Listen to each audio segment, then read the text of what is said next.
आज कौतुकानं मुख्यमंत्री सांगतायत धनंजय मुंडेंनी माझ्याकडे राजीनामा दिला. दुर्दैव आहे, तुमच्या पक्षाचा पक्षप्रमुख या राज्याचा कोण आहे प्रदेशाध्यक्ष, तो चंद्रशेखर बावनकुळे गेला का त्यांच्या घरी सांत्वन करायला? लेकरं मेली, हात पाय तोडा माझे, पण मला जीवे मारू नका असं म्हणत असताना, पाणी पाणी करताना त्याच्यावर तुम्ही लघुशंका केली आणि त्याचा मर्डर मिटवतो हा बावनकुळे नालायक. त्याचा पण राजीनामा पाहिजे. तुला पक्षाचा अध्यक्ष म्हणून घ्यायचा अधिकार नाहीये. त्या कुटुंबाचं सांत्वन राहिलं आणि परस्पर त्या धसला घेऊन त्या मुंडेची बैठक करतो 4.5 तास म्हणून तू स्वतः मीडिया समोर देतो. आता जर राजीनामा घेतला असेल तर धनंजय मुंडेला सुद्धा 302 मध्ये आरोपी करावं. कारण राजीनामा का घेतला तुम्ही? तर एका अर्थानं संतोष देशमुखच्या हत्याकांडाला धनंजय मुंडे सुद्धा तितकेच जबाबदार आहेत आणि म्हणून त्यांचा राजीनामा घेतला. तर धनंजय मुंडेला सुद्धा याच्यामध्ये आरोपी करावं आणि हा खटला पुढे चालवावा. आणि ज्याप्रमाणे संतोष देशमुखांच्या मुखामध्ये लघुशंका केली त्याच पद्धतीनं सध्या अटकेत असणारे जेवढे आरोपी आहेत यांना सुद्धा श्वानाचं मूत्र कलेक्ट करावं दररोज आणि नियमितपणे त्यांना रोज त्याचा तीर्थप्रसाद द्यावा की जेणेकरून ही माणसंच नाहीत, हैवानीयत दाखवली आणि पूर्ण यांना हैवानासारखीच ट्रीटमेंट दिली जावी आणि यांना सुद्धा श्वानाचं मूत्र कलेक्ट करून दररोज प्यायला द्यावं अशी एक मराठा बांधव म्हणून माझी अपेक्षा. खरीच गोष्ट आहे, एका श्वानाचं नाही पाहिजे. आपण कसं करतो, एखादं उद्घाटन करायला जाताना सगळं 10 नद्याचं पाणी आणतो का नाही, तिथे सोडून 7 नद्याचं पाणी आणतो, तर त्याला 6-10 असल्या जनावरांचं दूध पाजलं अशा मतं.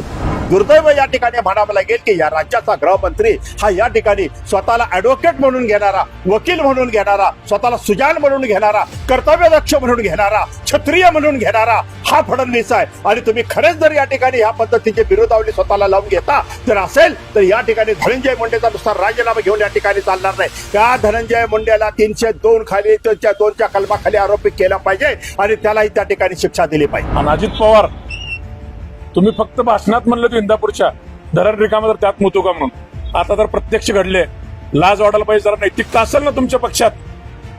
जर मत मागायला परत दारात फिरणार असेल तुम्ही महाराष्ट्रातल्या, तर तुमचे जे जे लोक अडकलेत आणि तुमच्यात खरंच ताकीद आहे, दादाला लय भारी राज्यकारभारी म्हणून ओळखतात ना, दादा 120 हा धनंजय मुंडे आरोपी आहे, त्याला तुम्ही त्या गुन्ह्यात घेतलं पाहिजे, आमची ठाम मागणी आहे. तर ज्या पद्धतीनं बदलापूरमध्ये असणारा जो आरोपी होता त्याला तुम्ही एन्काउंटर केला, तशा पद्धतीचा एन्काउंटर ह्या वाल्मिकी कराड आणि जेवढे जेलमध्ये आहेत त्या सगळ्या लोकांचा करा, तरच खऱ्या अर्थाने या ठिकाणी न्याय मिळेल. कारण उद्या उज्ज्वल निकम असेल किंवा कोणी असेल, हा उज्ज्वल निकम फक्त त्याला फासापर्यंत चटकवण्याचं काम करेल, पण तोपर्यंत 10 वर्ष निघून गेलेले असतील. 10 वर्षापर्यंत आमच्याकडे सहनशीलता राहिलेली नाही. तुम्ही त्याचा एन्काउंटर करा आणि खरा मर्द आहात, खऱ्या पद्धतीनं तुम्ही गृहमंत्री आहात, एवढं फक्त महाराष्ट्राला सिद्ध करून दाखवा.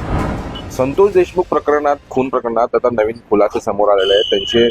त्यांना मारहाण करताना, त्यांच्या मृतदेहाची विटंबना करतानाचे फोटो सोशल मीडियावर व्हायरल झालेले आहेत.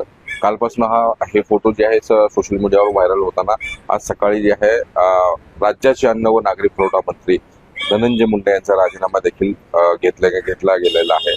तर राज्यभरात जे आहे संतापाची लाट उसळलेली आहे. ते मृतदेहाची विटंबना पाहून जे आहे सगळ्यांचे मन हे लावणारे, सुन्न करणारे जे फोटो सोशल मीडियावर व्हायरल झालेले आहेत. आपल्या सोबत आहेत सोलापुरातील मराठा समन्वयक, सकल मराठा समाजाचे माऊली पवार. काय सांगाल फोटो, जे मन सुन्न करणारे फोटो बघून काय वाटलं असेल?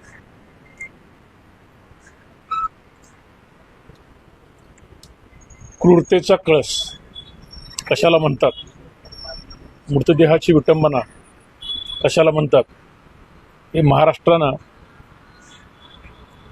छत्रपती संभाजीराजेनंतर संतोष देशमुख ज्यानं स्वतःच्या गावाला 19 विविध पुरस्कार मिळवून दिले, एक चांगलं काम करणारा कार्यकर्ता, ज्यानं खंडणी मागितली माझ्या गावातल्या कंपनीला म्हणून अडवलं तमाम त्या गुंडांना, त्याची या प्रकारे हत्या केली. निशब्द आहे, त्याला शब्द नाही. काय आहे प्रतिक्रिया? आणि त्याचं समर्थन करणारे, स्वतःला संत म्हणून गेले नामदेव शास्त्री, त्यांच्या पाठीशी उभारणारे, ते माझेच माणसं आहेत म्हणून सांगणारा धनंजय मुंडे, त्याचा आत्ताच काहीतरी थोड्या वेळापूर्वी राजीनामा आला. लय कौतुक नाही त्याच्या राजीनाम्याचं. आणि त्याच्या समर्थनार्थ रस्त्यावर उतरणारे त्यांची चेली चपाटी, तर आत्मपरीक्षण करा. 25 वर्ष झालं त्या संतोष देशमुखांच्या कुटुंबाची शेती कोण कसते माहितीये पट्टेनं? वंजारी बांधस कोणतरी कसतं. मराठा समाजानं कधीच जातीवाद केलेला नाही आणि मराठा समाजावर आज ज्या पद्धतीनं संतोष देशमुखांना मारण्यात आलेलं आहे ते खरंच एक शून्य करणारा हत्याकांड दुर्दैव या महाराष्ट्रात घडतंय आणि काय सांगणार त्याला. आणि आज कौतुकानं मुख्यमंत्री सांगतायत धनंजय मुंडेंनी माझ्याकडे राजीनामा दिला. दुर्दैव आहे तुमच्या पक्षाचा पक्षप्रमुख या राज्याचा कोण आहे प्रदेशाध्यक्ष तो चंद्रशेखर बावनकुळे गेला का त्यांच्या घरी सांत्वन करायला? लेकरं मेली हात पाय तोडा माझे पण मला जीवे मारू नका